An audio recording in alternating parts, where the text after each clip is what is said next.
Very good morning, students. This is Jay Vishakhan. For this lecture video session, I have come up with the new topic, which is firm's equilibrium from Unit 3. Let's see the definition of firm first. Then I'll just explain the meaning of equilibrium of the firm. A firm is a collection of resources that is transformed into products demanded by consumers.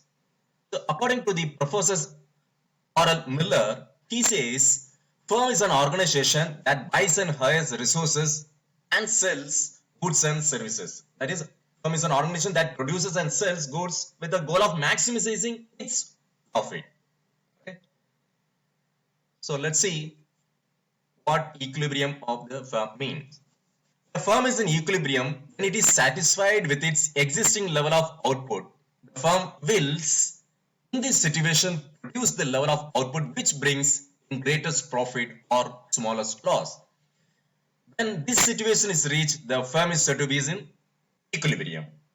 So in other words, it can be said that equilibrium of a firm means that the firm reaches the maximum profit. Professor R.A.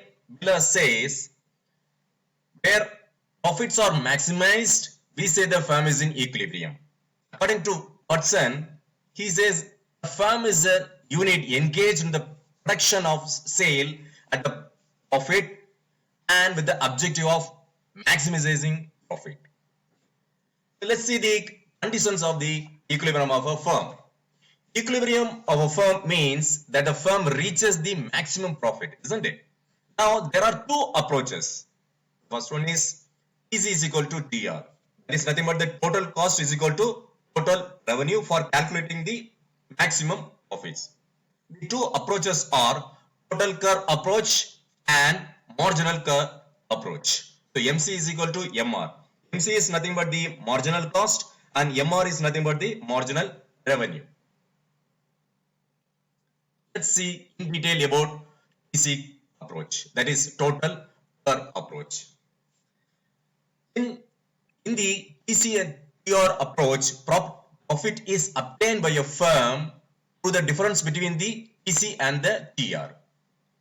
Equilibrium is obtained at a point where the maximum difference between the TC and TR occurs.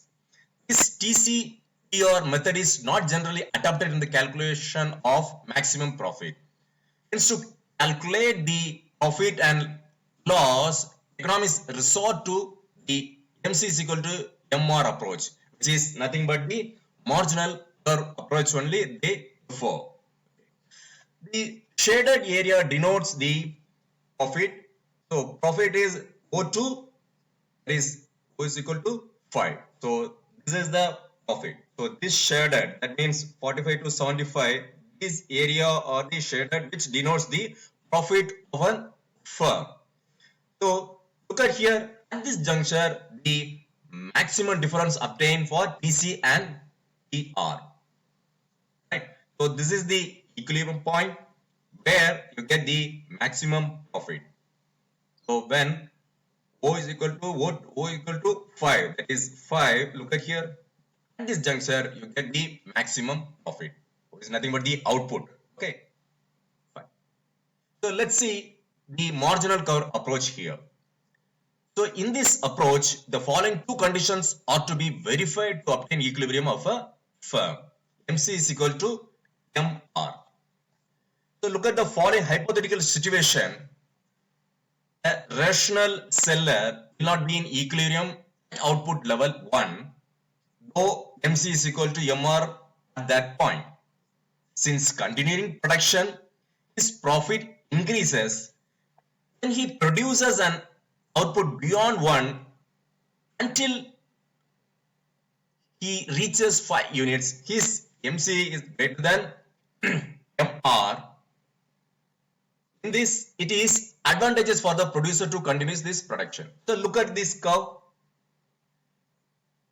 This on x-axis it is output and the y-axis it is average revenue or marginal revenue or marginal cost is being considered. So again, he will not be in the equilibrium beyond 5 units of Q. Look at here. It reaches here and it's shooting up, right? when this MCS greater than MR, implying that the seller incurs loss. Okay. Therefore, he is said to be in equilibrium, that is at the point of maximum profit when this MC is equal to MR. Hence, MC is equal to the first condition of the equilibrium. This is a necessary condition but not a sufficient condition. So, at this juncture, the maximum profit will be obtained. So, here the MC is equal to MR. Okay, at this juncture only. Fine. So let's see the second condition of the marginal curve approach. What it says, MC cuts MR curve from below, that is sufficient condition. So MC, this is the MC curve which cuts the MR line. MR, this is the line. AR is equal to MR, that is average revenue is equal to marginal revenue. Which cuts, look at here, MC cuts MR curve from below. So look at here. So here is also the MC line which is cutting MR, or that is from the above it is cutting. So when you just go further, if you just look at here, MC curve cuts from the below of MR curve. Okay. The firm under perfect competition faces a horizontal price line. So it is also the AR curve and the MR curve. The firm under imperfect competition focuses declining price line. The MC is U-shaped. So look at here. The MC curve is U-shaped, isn't it? Right. And it cuts MR at 2 points, both from above. Look at here. From the above and from the below. That is at point A and also from point B as shown in here. At point A is also the MC curve is cutting MR curve. At point B also the MC curve is cutting MR. Isn't it? So only at point B, the equilibrium condition is fulfilled. Thus, for equilibrium under all market situation, the two conditions, MC is equal to MR and MC cuts MR from below. So for the optimum or the maximum profit condition, it should cut, the MC curve should cut from the below of MR. Okay, is it clear? Right. So now let's see the short-run equilibrium of a firm. So the fundamental goal of a business firm is the maximization of profit, irrespective of the time period under consideration. Profit becomes maximum only when a firm reaches at equilibrium, isn't it? A firm will reach equilibrium in short run when the following two conditions are fulfilled simultaneously. So what were the conditions which I explained? Just took the condition, that is MC is equal to MR and MC curve cuts MR curve from the below, isn't it? Right. So look at here. The firm will reach equilibrium in short run when the following two conditions are fulfilled simultaneously. MC is equal to MR. MC curve must cut MR curve from the below, or slope of the MC is greater than slope of MR. So usually the equilibrium of a firm is explained with the help of margin analysis, right? And maximum, the economists prefer to go for analyzing with marginal analysis. That is the marginal curve approach, isn't it? Right. As far as short-run equilibrium of a firm is concerned, it is a period which firm can vary its output by changing variable factors.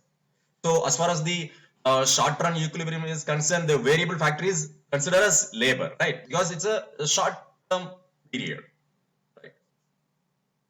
So there are three categories when you talk about the short-run equilibrium of a firm. First one is the super normal profit, and the second one is normal profit, and the third condition, that is that category or that the possibility is loss. So when you just look at here, the AR is equal to MR is a horizontal line which is parallel to the output. Okay. So SAC is nothing but the short run average cost.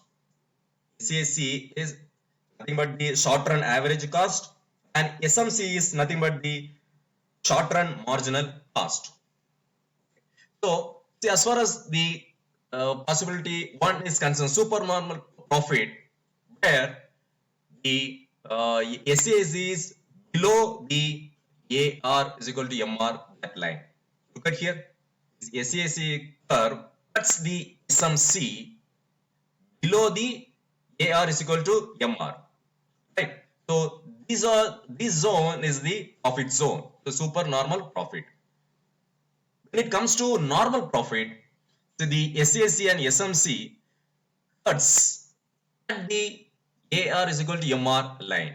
So here is a break even. So neither loss nor profit. Right. So this is the normal profit condition. So here the MC is equal to MR equal to AR is equal to AC. Whereas in supernormal profit condition, AR is greater than AC, isn't it? Right. So let's see the third possibility, which is the loss. Right. So here the SAC curve cuts the SMC above the AR MR curve.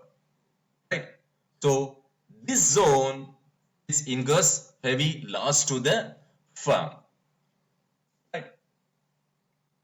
So let's see the long run equilibrium of a firm.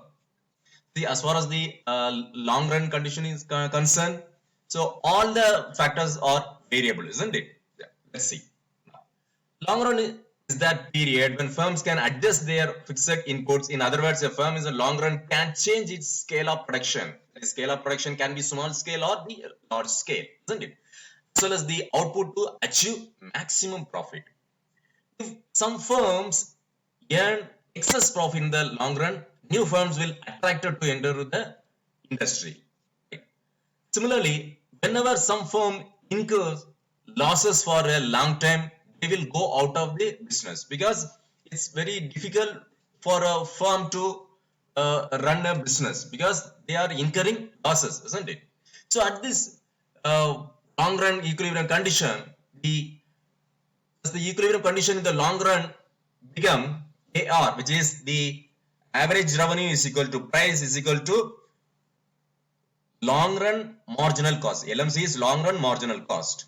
And P is equal to LAC, which is price is equal to long run average cost. So look at here. Here the x-axis it is taken as output or quantity. In the y-axis it is considered as price. So look at here. This P is nothing but the price, which is equal to AR is equal to MR. And here the LAC and the LMC, that is the long run average cost and the long run marginal cost, which is cutting perfectly on the price, that is AR is equal to MR curve. So in this juncture, the long run equilibrium of a firm will not incur any loss. Here this is it not be any loss. For this, it generates the normal profit at this juncture because the LAC line, which is cutting at P line, right? P is equal to AR is equal to MR, right? So at this equilibrium condition, the long run equilibrium of a firm will gain the normal profit. Right? So hope you have all understood the concept of the equilibrium of a firm in short run and normal, that is the long run. Right? Thank you.